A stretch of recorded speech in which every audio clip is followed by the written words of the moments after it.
بسم الله الرحمن الرحيم. إن شاء الله هبتدي كده زي سلسلة جديدة. السلسلة الجديدة دي هنعمل فيها مشاريع كده مع بعض. هنبتدي الأول إن أنا أنزل شكل البروجكت بتاعي أو شكل الفايل أنا هعمله إزاي. وبعد كده هبقى أنزل الفيديو اللي هشرح فيه أنا عملت كده إزاي. فده فايل كده بنعمل فيه حاجة اسمها التدفق النقدي أو الكاش فلو. إن أنا عندي مكان وفيه إيرادات وليه مصروفات، فبسجل الإيرادات في جدول وبسجل المصروفات في جدول، وعامل خانة فوق بجمع فيها إجمالي الإيرادات، وخانة تانية بجمع فيها إجمالي المصروفات. وبعدين عامل زي جدول كده بحيث إن أنا أدخل التاريخ فيه يجيب لي الإيرادات كلها اللي منصرفة، الإيرادات كلها اللي دخلت، والمصروفات كلها اللي اتصرفت. ونجرب كده مع بعض إن أنا لما أجي أكتب هنا مثلا تاريخ 2 يناير، جاب لي كل اللي صرف في 2 يناير. كل الإيرادات اللي دخلت في 2 يناير سواء نقدية أو إيداع في البنك، وكل المصروفات اللي اتصرفت برضه سواء نقدية أو اتصرفت من البنك.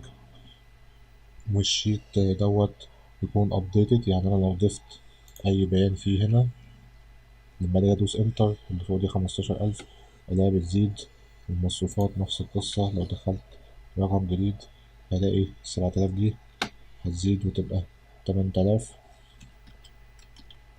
وهحاول دايما أتكلم بس من الصفر خالص إن أنا بفتح فايل ونشوف مع بعض بنشتغل إزاي. فأنا دلوقتي هفتح فايل جديد في جداول بيانات جوجل، وهبتدي بقى نشتغل الشغل الأولي بتاعي خالص. الفايل ده هسميه كاش فلو، أو بالعربي كده التدفق النقدي.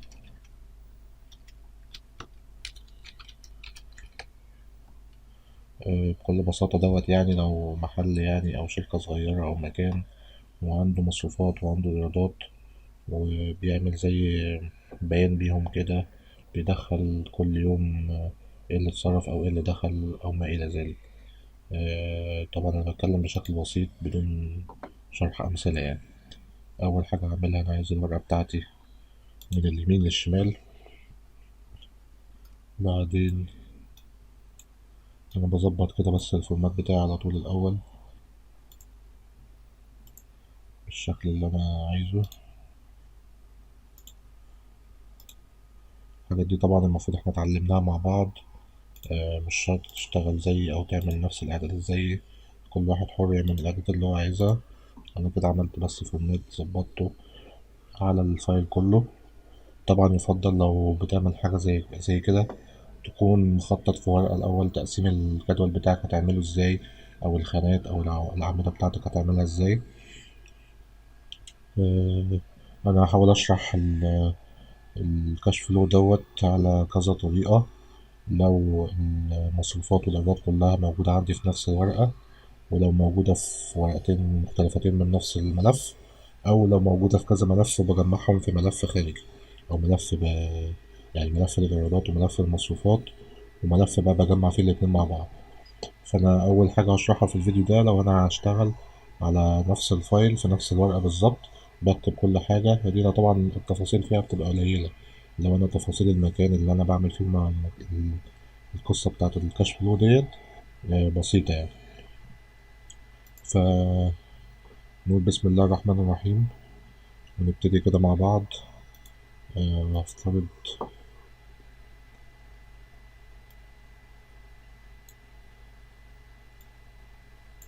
من الخلية الأولانية دي كده هكتب فيها المسلسل، وهنا هكتب فيها التاريخ، وبعدين البيان، وبعدين النقدية أو الإيداع مثلا في حساب بتاع البنك. جميل. وكل اللي فوق دول في الإيرادات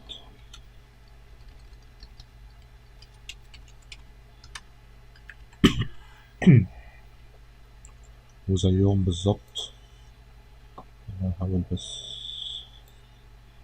أكبر كده بشوية.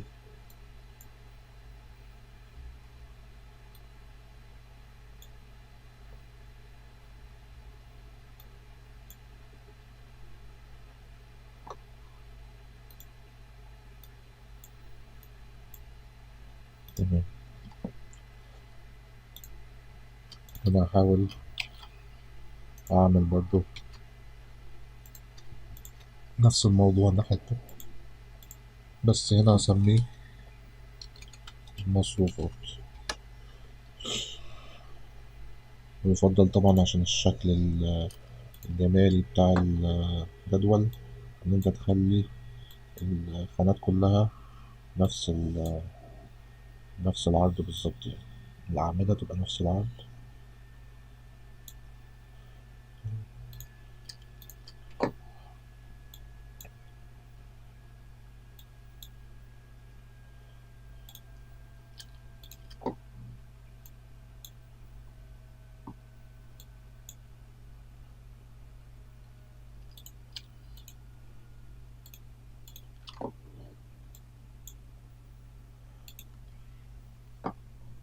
جميل. دلوقتي أنا عايز آه أول حاجة في خانة المسلسل دي يكون الجدول كده فاضي. بس لو جيت كتبت حاجة هنا، لو جيت كتبت التاريخ، أول لما أكتب التاريخ هنا يديني مسلسل للخانة دي على طول. بمعنى الكلام إن أنا مش عايزة أنا أبقى كاتب كده 1 2 3 ومليهم لغاية تحت والخانات دي كلها فاضية. لا، أنا عايز إن أنا لما أكتب هنا تاريخ آه، يظهر لي هنا رقم مسلسل. طب جميل. هنفترض مع بعض إن إحنا كاتبين هنا التاريخ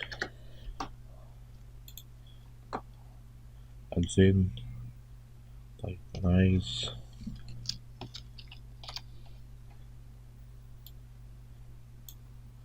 الحركة دي بعملها إزاي. لو أنا واقف كده على الخلية ودوست في الكيبورد كنترول شيفت وسهم لتحت، بيعمل لي سيلكت لغاية آخر العمود تحت، بيعمل لي سيلكت لغاية آخر عمود تحت، عشان أنا عايز أطبق مثلا الكلام اللي أنا عايز أطبقه على الجزء ده من العمود، مش عايز على الجزء اللي فوق. طيب أنا عايز أعمل التنسيق بتاعه، تنسيق تاريخ.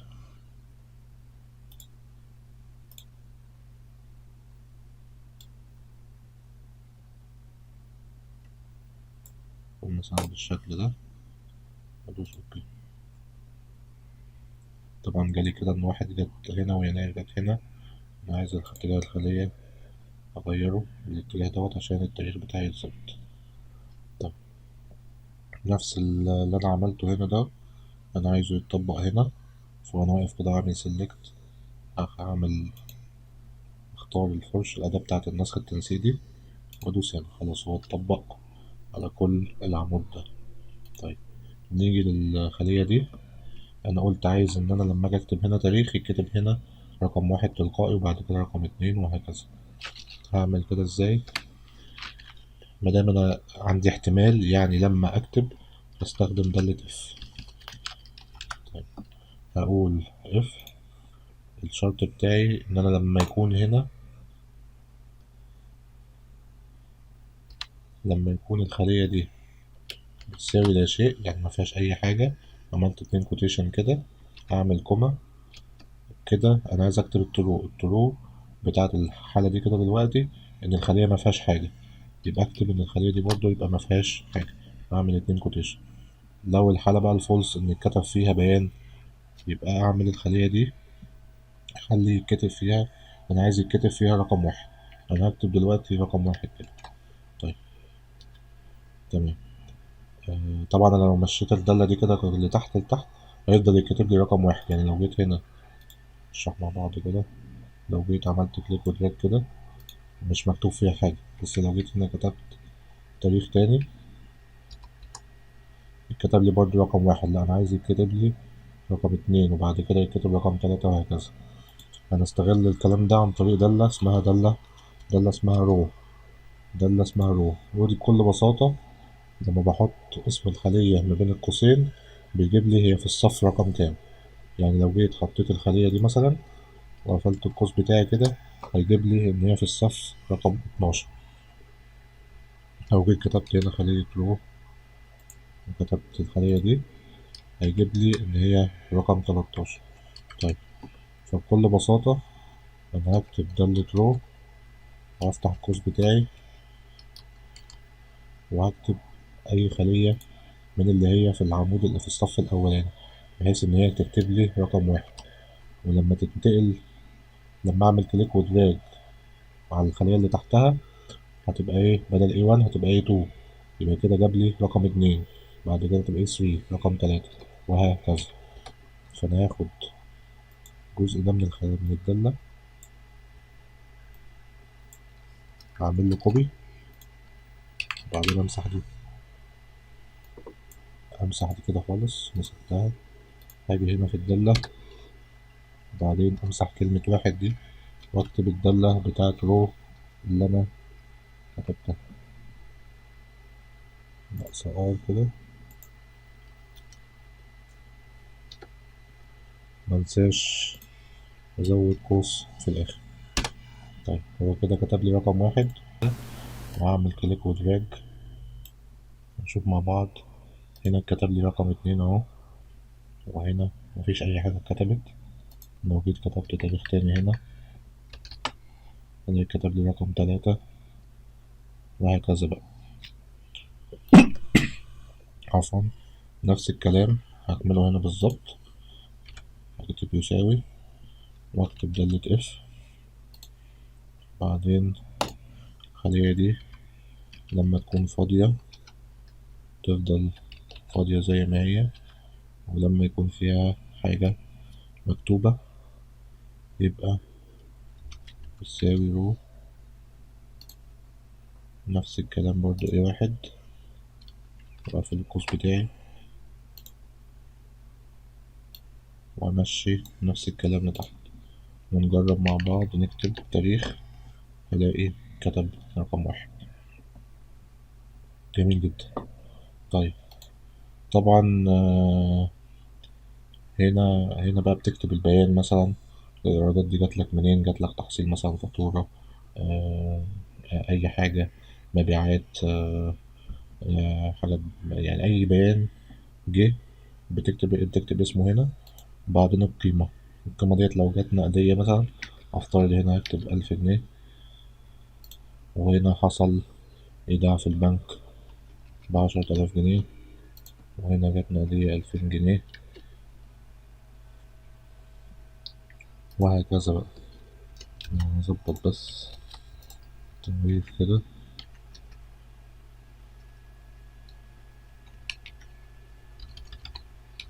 هكتب طبعا أي حاجة زي ما انتوا شايفين بيحصل على طول، إن بيتكتب الرقم على طول. وهنا هعمل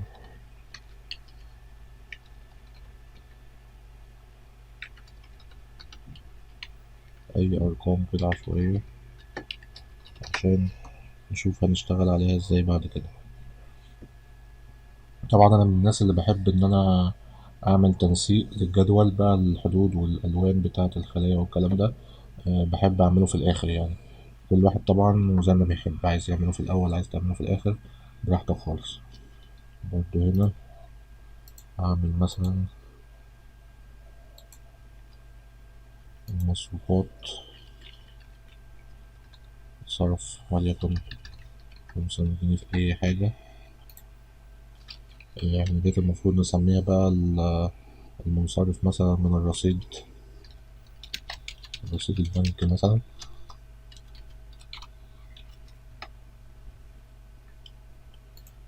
اختصارا بس هسميها من البنك كده على طول عشان تقضي نفس الخلية.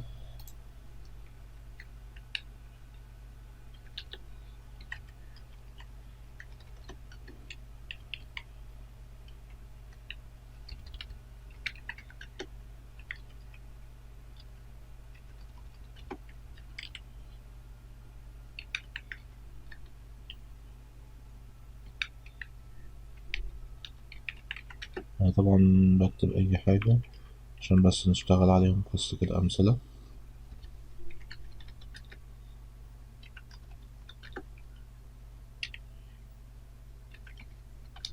والبيان ده طبعا بيتكتب أي حاجة، يعني مش هقعد ألف بقى البيان ده، بيتكتب إيه نوع المصروفات أو نوع الإيرادات ديت.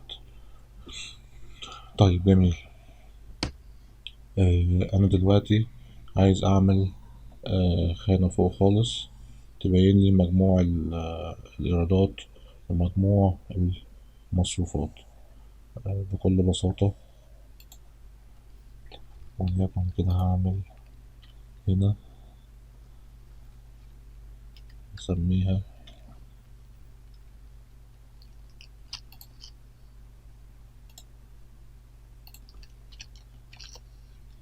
المالي الإيرادات، نفس القصة هنا هنسميها إجمالي المصروفات.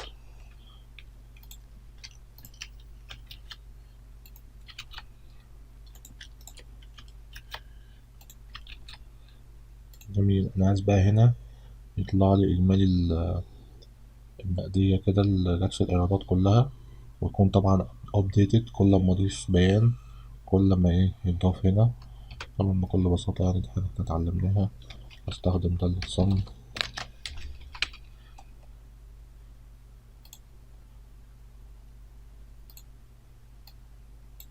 أنا طبعا عايزها updated، فاشيل الإيه اللي بعد الإيه ده كده وأقفل القوس بتاعي،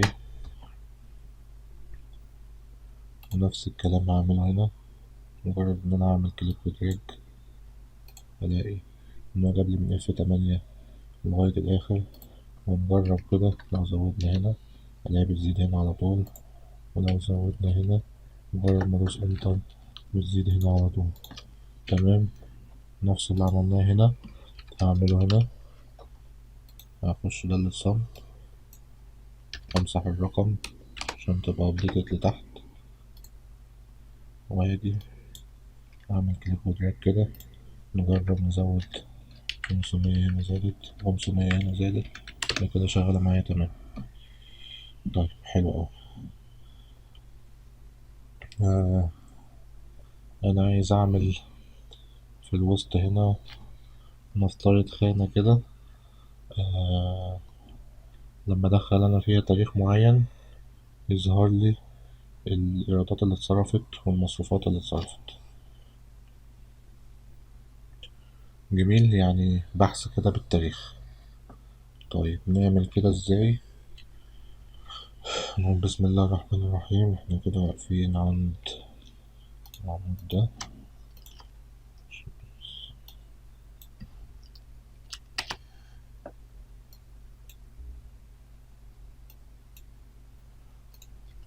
جميل. عايز بقى في التلات خانات دول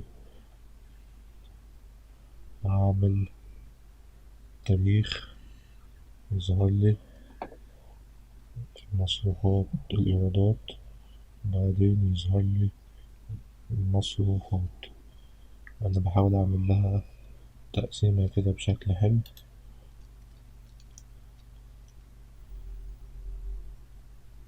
طيب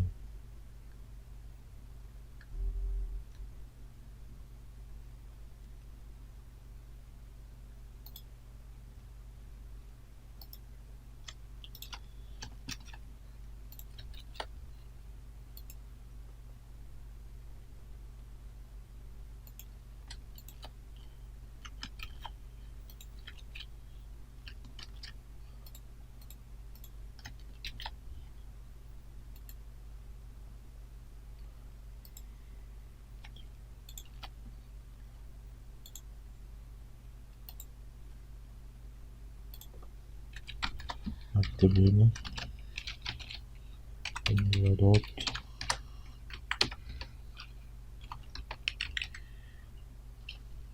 وهنا المصروفات.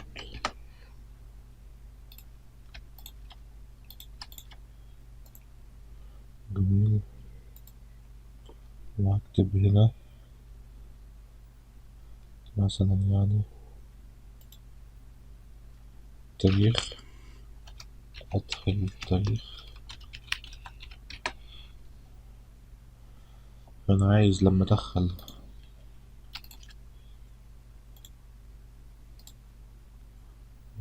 التنسيق بتاع ده وأحطه. أنا عايز بقى لما أدخل التاريخ في الخانة دي يظهر لي كل الإيرادات اللي جت في اليوم ده والمصروفات اللي اتصرفت. هعمل كده ازاي؟ طبعا أحط هنا بس داتا كده عشان ايه أشتغل عليها. طب أستخدم، أنا دلوقتي عايز إن أنا يجيلي يشوف التاريخ اللي هو 1/1 ويجيب لي كل الإيرادات النقدية اللي في اليوم ده. جميل. طيب بستخدم دالة sum if. طيب أول حاجة بيقول لي اكتبها اهو في sum if، بيقول لي اكتب النطاق اللي هو هيدور على أساسه ويجمع. فأنا هكتب النطاق ده وهشيل برضو العلامة كده، وبعدين أعمل الكومة. وبعدين عايز المعيار اللي هو هيدور على أساسه، فالمعيار اللي هو الخلية دي. وبعدين عايز يكتب النطاق اللي هو يجمع منه، فأنا عايز أجمع النطاق دوت، وهشيل برضو الرقم عشان أخليه مفتوح كده، وهعمل انتر، أقفل القوس بتاعي وهعمل انتر. جابلي إن يوم 1/1 اللي اتصرف من النقدية 1000 جنيه. لو جيت بصيت لتحت كده هلاقي فعلا اللي اتصرف من النقدية يوم 1/1، اللي جه في النقدية يوم 1/1 إيرادات جه 1000 جنيه. طيب عايز أمشي نفس الكلام ده على الإيداع. لو جيت عملت كده كليك ودراج هلاقي إن الموضوع مش هيمشي معايا مظبوط، لأن العمود ده هيتحصل له كليك ودراج على العمود اللي بعده. شوف برضو لا لي صفر، وطبعا يوم 1/1 في الإيداع في البنك حصل إيداع ب10,000 جنيه. فلو جيت بصيت هلاقي القصة كلها في العمود الأولاني ده. محتاج إن أنا أغيره،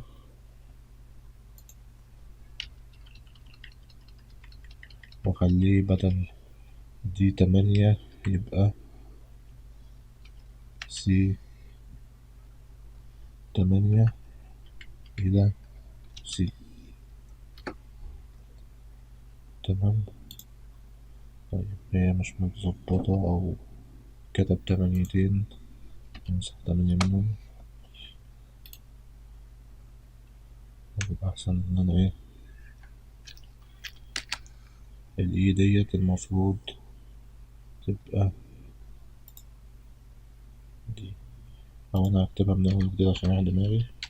هكتب ده sum if والنطاق بتاعي اللي هو ده، وأمسح الرقم. بعدين المعيار بتاعي اللي هي الخلية دي، بعدين أقفل القوس بتاعي الإيداع ده وأقفل القوس. جميل جدا. لو بصيت يوم 1/1 هلاقي في فعلا إيداع حصل ب10,000 جنيه. لو جيت زودت هنا 1000 هلاقي اتضاف 2000، وزودت هنا 500 يبقى كده شغالة معايا مظبوط. نفس الكلام بقى هعمله هنا بس على المصروفات. هكتب ده sum if وهكتب النطاق بتاعي ده وأخليه كده updated، والمعيار اللي هو الخلية دي فيها التاريخ. بعدين عايز أجمع النقدية updated لغاية تحت وأقفل القوس بتاعي. شوف فعلا يوم 1/1 اللي اتصرف من النقدية 500 جنيه. sum if وأحط النطاق بتاعي نفس اللي أنا عملته بالظبط، والمعيار اللي هو ده، واللي هيجمع منه اللي هو ده، وأقفل القوس بتاعي. يوم 1/1 مفيش حاجة طلعت من البنك. لو جيت هنا ضفت وخليت 1000 جنيه هلاقي updated. لو جيت خليت 500 دي 1500 هلاقي updated هنا. نجرب كده ندخل تاريخ تاني هلاقي العملية كلها برضه updated اهو. 2000 جنيه و5 فجابلي إن هما 7، يوم 2 حصل إيداع ب10,000 أهو برضه. مصاريف في النقدية يوم 2 يناير، مفيش أي مصاريف نقدية من الرصيد في البنك، سحب 3000 أهو. ده كده حاجة بسيطة كده، عملنا كاش فلو بسيط بشكل مبسط جدا وبشكل حلو. وهبتدي بقى أنسق برضو الشكل ده عشان يطلع معايا بشكل حلو.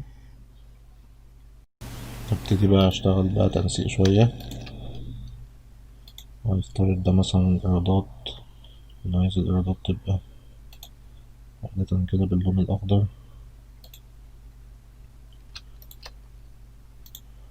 جدول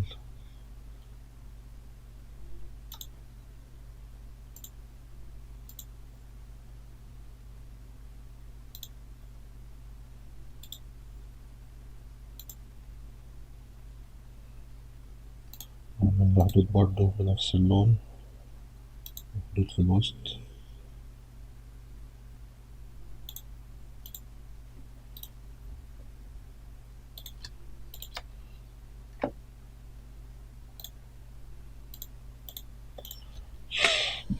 تمام بالشكل ده. طبعا يفضل إن أنا عايز اللي تحت شوية.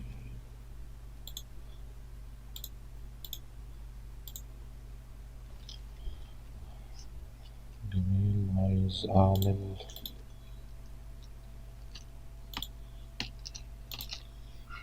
أعمل حدود بالعرض بالشكل ده.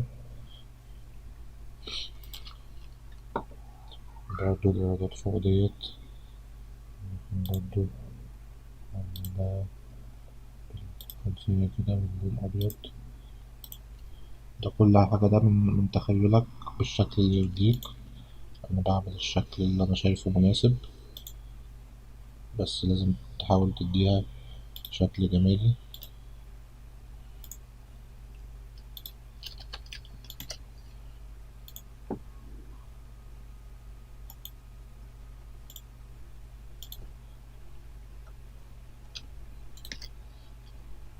برضو هعمل الحدود تكون برضو باللون الأحمر.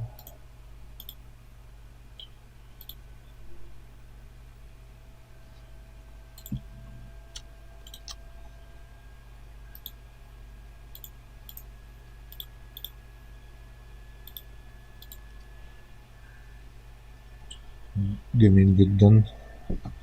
هبتدي أظبط الجزء اللي فوق ده، وليكن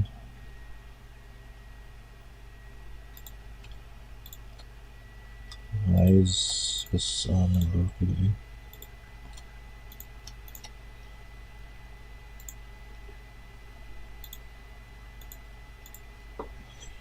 جميل. برضو ده أنا عايزه ياخد نفس التنسيق بتاع دي على طول، وده برضو ياخد نفس التنسيق بتاع دي على طول.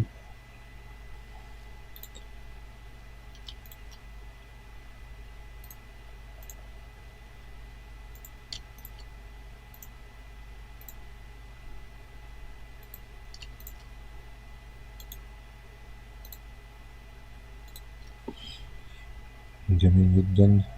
أنا عايز أعمل فاصل ما بين الجدول ده والجزء اللي تحته، وأضيف صف لتحت كده،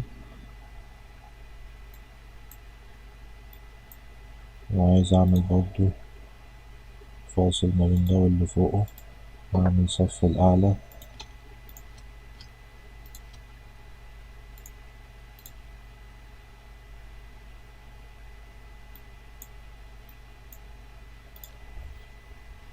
جميل جدا.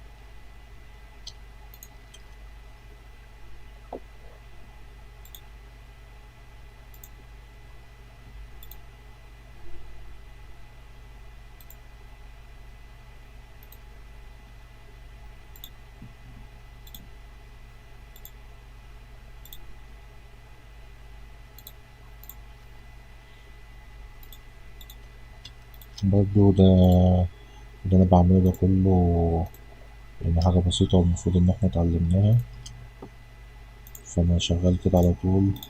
تقدر تشتغل بمزاجك انت أو تشتغل زي ما أنا شغال. جميل. طيب، برضو الجزء اللي فوق أنا عايز أظبطه.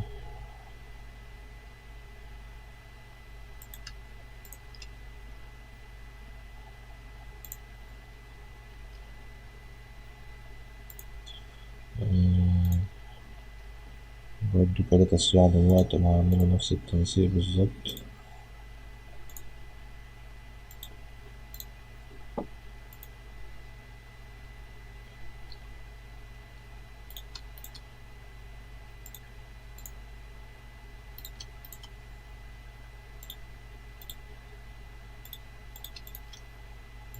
أنا عايز الرقم اللي جواهم يبقى أخضر، والرقم اللي جواهم يبقى أحمر، نفس القصة.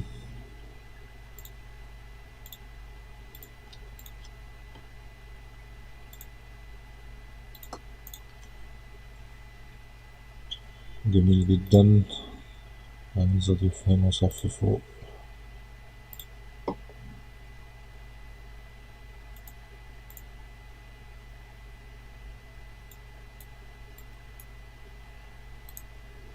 ممكن بقى أنا مثلا الجدول من أول هنا لغاية الآخر هنا كل الأعمدة دي أنا مش محتاجها، فأعمل لها حذف.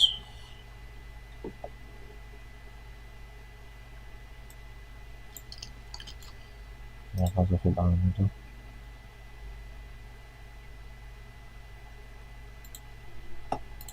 جميل.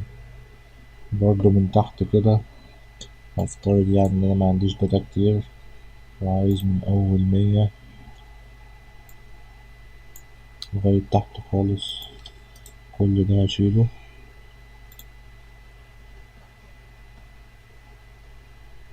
جميل. عايز كل الخلايا دي كده تعمل بشكل مختلف.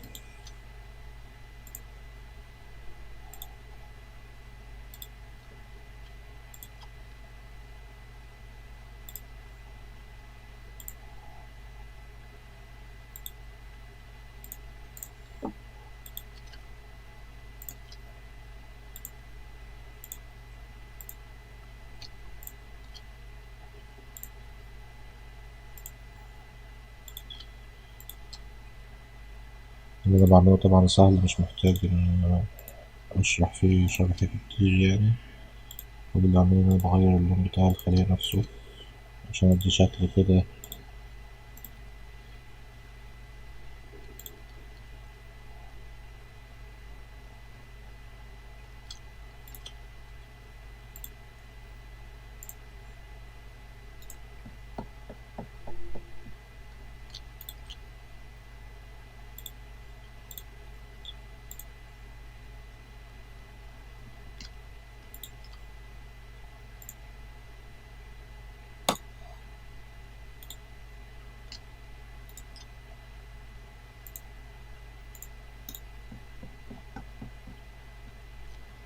مثلا أنا بعد ما ظبطت وضفت صفوف من فوق كده، فترتيب التسلسل ده اتغير.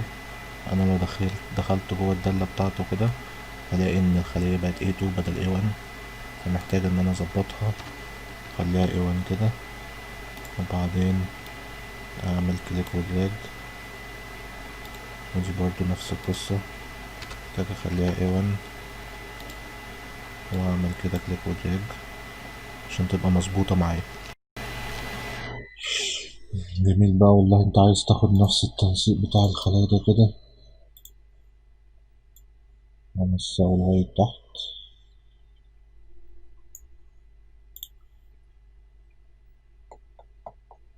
نفس الكلام هنا، باخد نفس التنسيق هنا،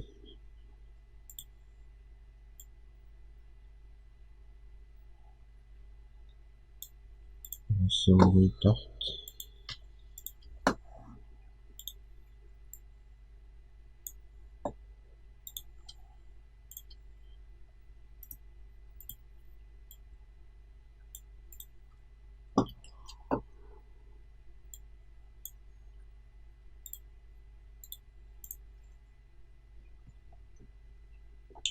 جميل.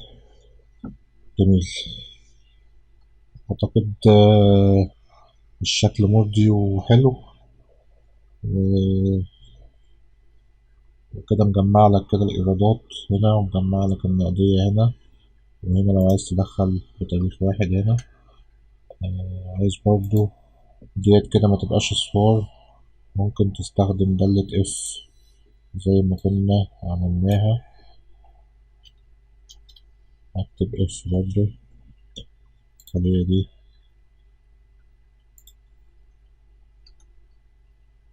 افتح بس القوس بتاعي، ولو الخلية دي تساوي متساويش حاجة مفيهاش حاجة، فخلي الخلية دي فاضية. لو بتساوي اكتب دالة صم زي ما هي، نفس الكلام هنا برضو. أشيل دالة صم دي كده كلها، نكتب دالة اف الخلية دي بتساوي مفيش حاجة، نفس الكوتيشن، بعدين نكتب دالة صم وأقفل القوس، نفس الكلام هنا.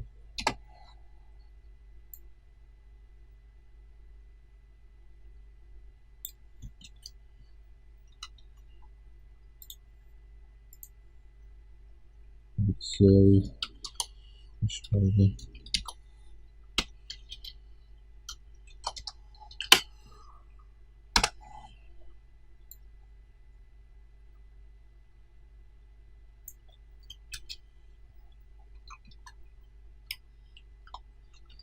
نكتب اسم الخلية دي بتساوي مفيش حاجة، ونقفل القوس. الكلام طبعا أنا قلته فمش محتاج إن أنا أشرحه تاني. برضو ممكن هنا عايز تعمل حد مثلا كده باللون أحمر، هنا عايز أعمله بس باللون الأخضر. جميل. برضو ممكن عايز تكتب مثلا فوق خالص هنا اسم الشركة، اسم الإدارة، أيا كان اسم المحل، اسم الفرع، ممكن تضيفه وتكتبه براحتك، وتعمل له برضه تنسيق زي ما أنا عامل كده. وأتمنى إن احنا نكون استفدنا، ونتقابل في مشاريع جديدة إن شاء الله. السلام عليكم ورحمة الله وبركاته.